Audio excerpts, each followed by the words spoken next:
മത്തായിയുടെ സുവിശേഷം 12-ാം അധ്യായം 46 മുതലുള്ള വാക്യങ്ങൾ യേശു തമ്പുരാൻ തന്നെ പറയുകയാണ് ആരാണ് ഈശോയുടെ അമ്മയും സഹോദരരുമെന്ന്. അവർ നിന്നെ കാണാൻ വേണ്ടി വന്നിരിക്കുന്നുവെന്ന് യേശുവിനെ അറിയിക്കുമ്പോൾ യേശു ചോദിക്കുകയാണ്, ആരാണ് എൻ്റെ സഹോദരൻ, ആരാണ് എൻ്റെ സഹോദരി, ആരാണ് എൻ്റെ അമ്മ? സ്വർഗത്തിൻ്റെ ഇഷ്ടം നിറവേറ്റുന്നവരാരോ അവരാണ് എൻ്റെ സഹോദരനും സഹോദരിയും അമ്മയും. എന്തൊരു വലിയ ഡെഫിനിഷനാണ്, ഒരു നിർവചനമാണ്. നീ സ്വർഗത്തിൻ്റെ സഹോദരനും സഹോദരിയും അമ്മയുമാകാൻ, ഈശോയുടെ സഹോദരനും സഹോദരിയും അമ്മയുമാകാനുള്ള ക്വാളിഫിക്കേഷൻ ഒന്ന് മാത്രം: സ്വർഗത്തിൻ്റെ ഇഷ്ടം നിറവേറ്റുക.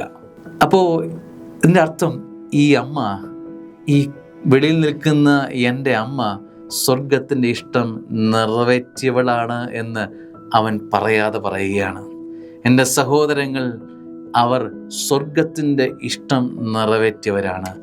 നമുക്കും കർത്താവിൻ്റെ പ്രിയപ്പെട്ടവരായി, കുടുംബാംഗങ്ങളായി, ബന്ധുമിത്രാദികളായി, സുഹൃത്തുക്കളായി മാറണ്ടേ? അവന് പ്രിയപ്പെട്ടവരായി നമുക്ക് മാറണ്ടേ?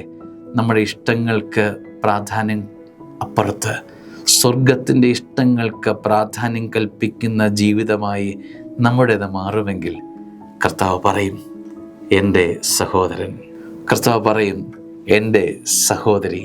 ഒരമ്മയെ കണ്ട് കർത്താവ് പറയും, കർത്താവ് ഇത് എൻ്റെ അമ്മയാണ് എന്ന്. ഇതാണ് ഇതിൻ്റെ അർത്ഥം. മനോഹരമായ ഈ ഒരു ജീവിതത്തിൻ്റെ ഉടമയായി മാറാൻ നമുക്ക് പരിശ്രമിക്കാം. ദൈവം അനുഗ്രഹിക്കട്ടെ. ആമേൻ.